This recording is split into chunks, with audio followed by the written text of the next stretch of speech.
When you think of the word baby, what comes to mind? Do you think of something similar to this?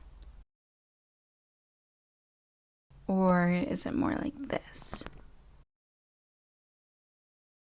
And in either of those scenarios, what are you imagining? Do you have positive feelings or negative feelings associated with either? Do you worry about finding the right time to conceive if you are interested in having a baby? Or are you not worried at all about having a child? Regardless of where you currently stand on the spectrum, from a strong desire for kids to no interest at all in having them, I want you to feel empowered to make that choice confidently. Let your decision be driven by your own considerations and not be influenced by biological constraints, often referred to as the biological clock. Can you hear her ticking? Hi, I'm Nina, and here at Conception IQ, we're going to be talking about some of the assisted reproductive technologies available for women contemplating starting a family.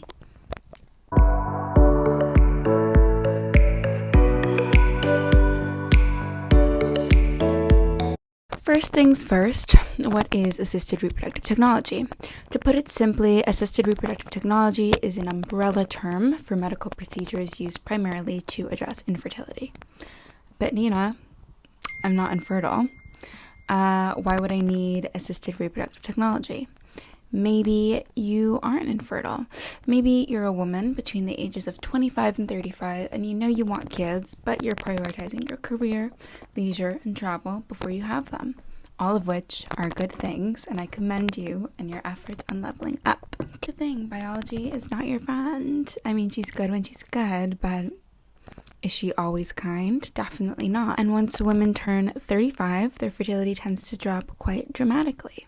This is due to the fact that women are born with all the eggs they're ever going to have at birth, and every menstrual cycle, thousands of immature eggs are released and only one egg survives. If you do not get pregnant with this immature egg, it dissolves and you get your period. Another beautiful thing that our friend biology has given us. The graph that I'm showing now is from the British Medical Journal, showing that on average there's a decline in female fertility starting in the mid-30s, and it gets lower after the age of 35. Women's fertility continues to decrease every year, whether or not she is healthy and fit, because the number and quality of eggs decreases with your age. So what do we do? If you know you aren't going to have kids until your late 30s or 40s, but biologically it becomes harder and harder and possibly impossible to have a child at that age, you freeze them. Egg freezing is a meticulous process wherein the goal is to mature and extract as many eggs as possible from your body.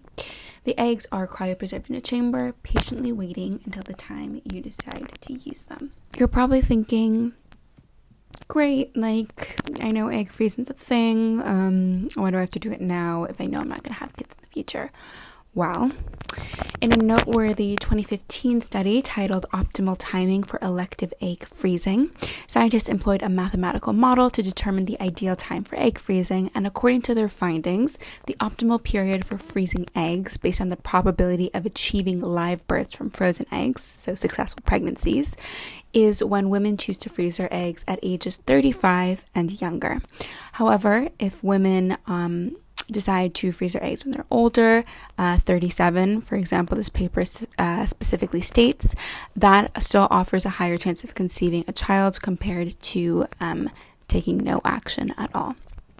But Nina, I'm juggling student loans and dreaming of saving up for a house. Can you break down the cost of this procedure for me? How much is it going to cost me? Most things in life are location. I had a history teacher who used to say to me, geography is destiny, and that is very much the case, even in egg freezing. So depending where you live really determines how much you are going to pay for this procedure. So in the United States, a single cycle of egg freezing can range from $9,000 to $15,000 without insurance.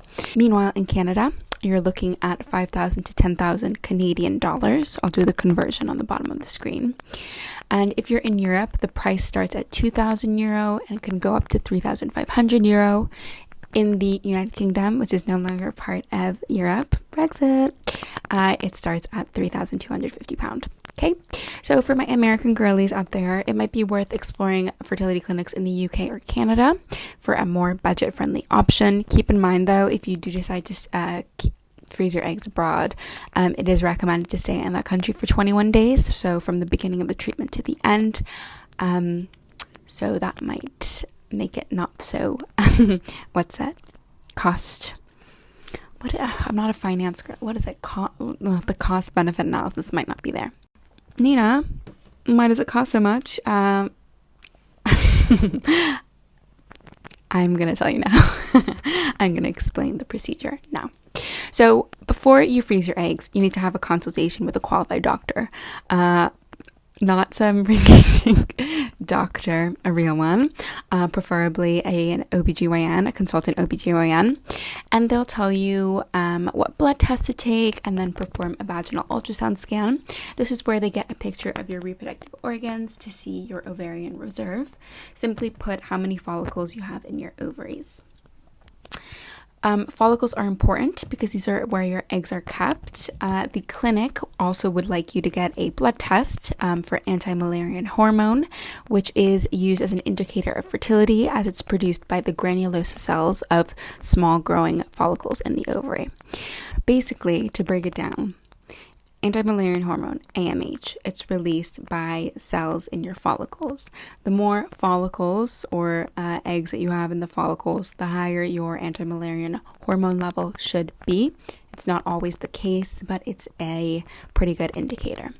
They're also going to ask you to do other hormone tests, so LSH, FSH, yada yada yada, not the point of this video.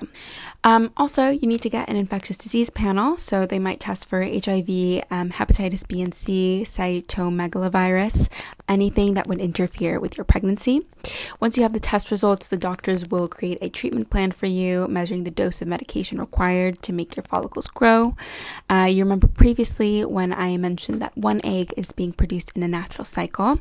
In this case, with the medication that the doctors and the fertility clinic will give you, the goal is to grow and mature as many eggs as possible, so you have a whole batch to choose from when you decide to use them, if you decide to use them.